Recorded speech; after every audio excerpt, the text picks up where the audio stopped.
para dun sa kinain nila motion. So, yung demeanor niya, he was very serious and quiet. Tahimik din siya habang siya nasa loob ng korte. We tried asking him for a statement, pero hindi nagbigay ng anumang komento si Senator Marcoleta.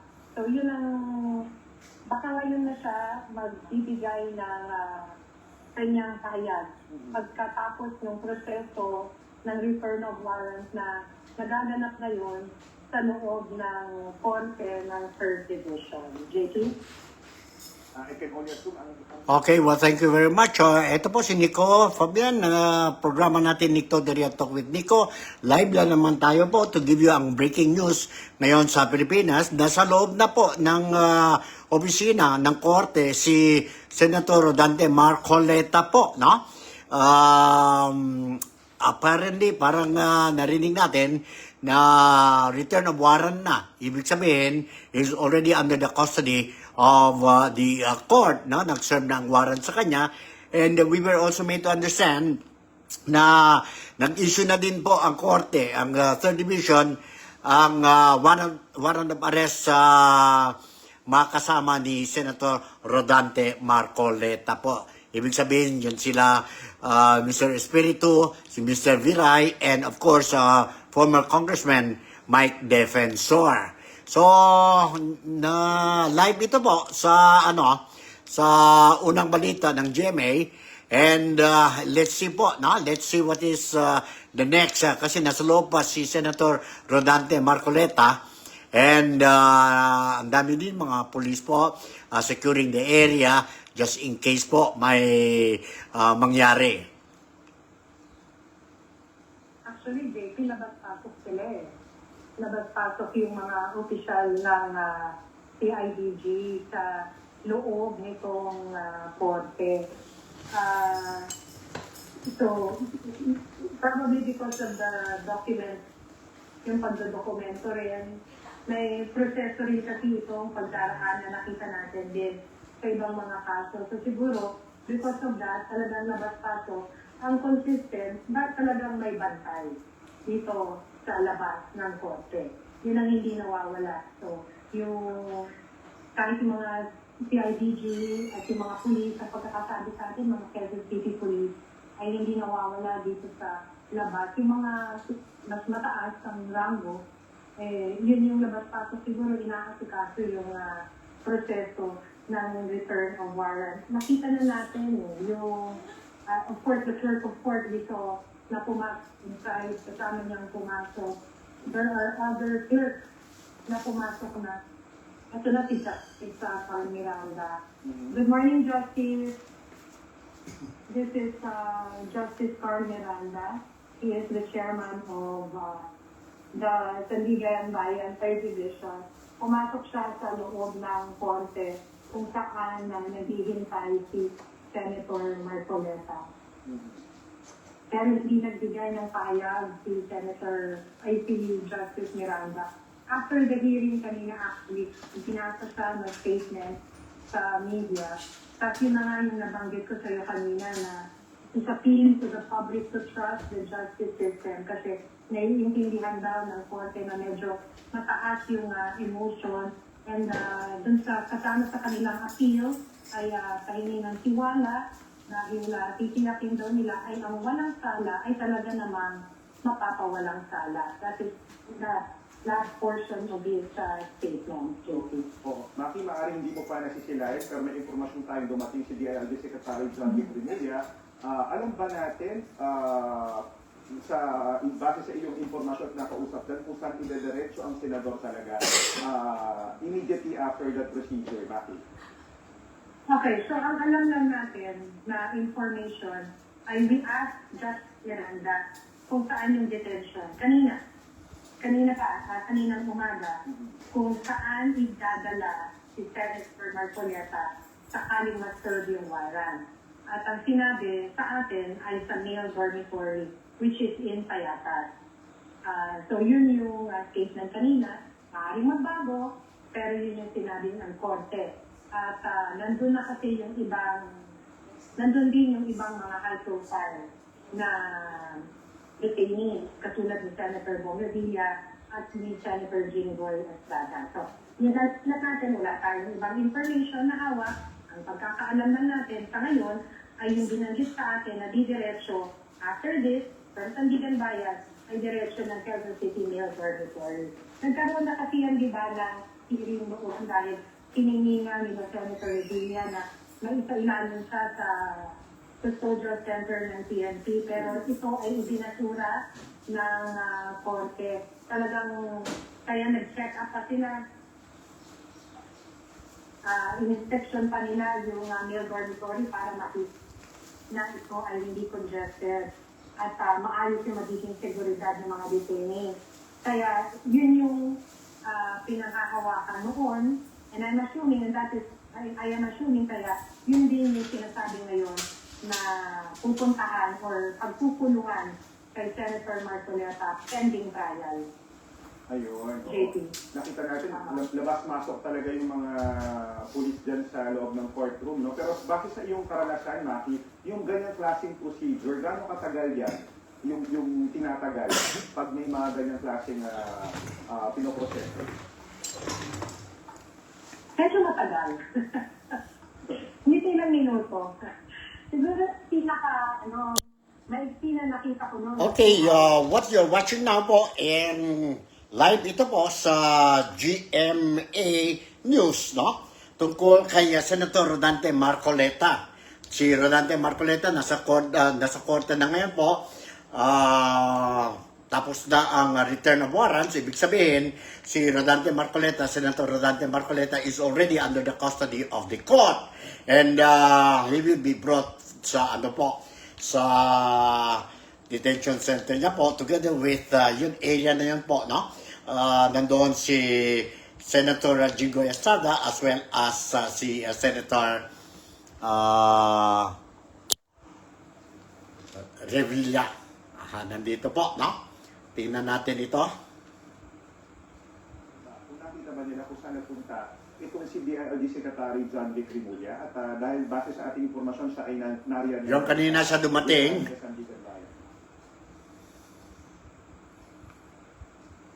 Wala sa rito. Wala sa rito sa fourth floor. Yun yung matitiyak ko. Wala sa rito sa fourth floor sa ngayon. Medyo malaki ng konti eh. So mga followers natin dito sa TikTok, Daryl Talk with Nico, ito po, this is what you're watching now po. Sa programa natin, live na live ito. And I'll see, no? Hanggang saan tayo pwede i-cover itong live telecast ng GMA tungkol sa arrest of Senator Rodante Marcoleta. No, tayo po ang live coverage po. Gaya na yung nabanggit, matagal-tagal na antayan tungkol dyan na kadalasan inaabot ng madalas o kadalasan na proseso inaabot ng ilang oras. Patuloy kami mag-aantay at hihingi ng mga bagong detalye kung meron mga development sa iyo, Maki. Maraming salamat, Maki Polito. Salamat. At base sa nabanggit ni Maki Polito sa kanyang ulat, nagpapatuloy ang pagproseso at ng kay dating Senador Rodante Marcoleta. Ayon sa kanyang abogado, siya ay nagsabi na he surrendered. Ito ay iba sa sinabi ng pulis kanina na siya ay naaresto. Pero patuloy pa rin pong inaantay ang mga development dyan sa loob ng Sandigan Bayan. At inaresto na nga itong ng CIDG Senador Rodante Marcoleta para sa kasong plunder o pandarambong. Sa bisaya ng warrant of arrest na inilabas ng Sandigan Bayan 3rd Division para sa kasong plunder. Kaugnay yan sa inamin niyang pagtanggap ng 75 million pesos noong congressman pa siya bago ang campaign period noong 2025. Ayon sa abogado ni Senador Marcoleta, sumuko ang kanyang kliyente dahil andun na rin sila sa korte para sa pagdinig sa inihain niyang motion to quash. Non-bailable po ang kasong plunder na diringgin ng Sandigan Bayan 3rd Division. Bukod sa kasong plunder, sinampahan din ang senador itong Genes ng tatlong kaso ng paglabag sa Presidential Decree No. 46 o yung batas laban sa pagtanggap ng mga regalo ng mga nasa gobyerno. Sa 1st, 4th at 6th Divisions naman po ay diringgin ang mga available na mga kasong paglabag sa Presidential Decree No. 46. sinusubukan pa rin po namin kunan ng bagong pahayag si Senador Marcoleta.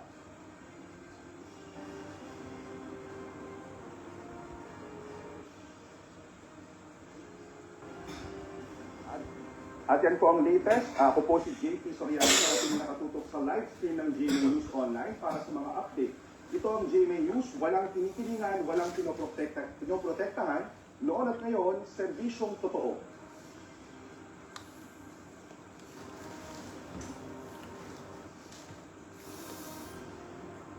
So, that's it po, no? And ito ang breaking news natin, si Rodante or Senator Rodante Marcoleta who surrendered according to the camp of Senator Rodante Marcoleta, while earlier, sabi naman ng police that he was arrested. He was arrested. But whether surrendered or arrested, ang ano talaga po is that he's already under the custody of the court po. Na gawa na po ang return of a warrant. Anong ibig sabihin yun?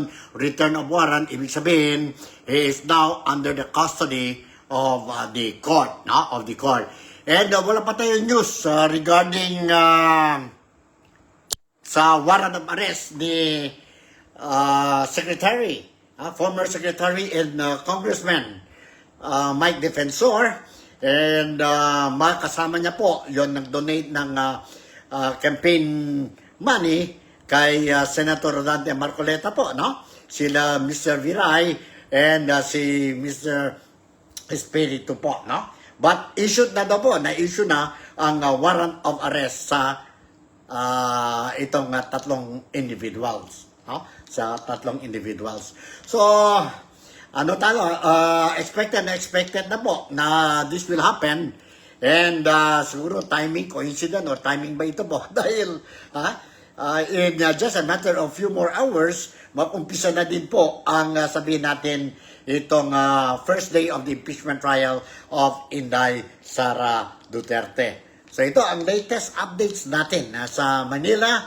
And I will continue po to monitor, and kung sakali po mayroon tayong latest developments tungkol sa sabihin natin tungkol sa development sa arrest warrant kay Defensor, kay Espiritu and Viray, I'll make sure po na kayo po, mga followers natin dito sa TikTok, The Real Talk with Nico po, you will be informed immediately. This is what ang scene ngayon dyan po sa 3rd Division po, no? Sa korte po. And sa loob is si Senator Rodante Marcoleta. Rodante Marcoleta. Yun po ang latest updates natin dito sa programa natin, Nick Talk, The Real Talk with Nico. Don't forget, mamaya po, no? Mamaya I will continue itong vlogging natin, no? Vlogging natin to give you talaga po, to give you talaga ang mga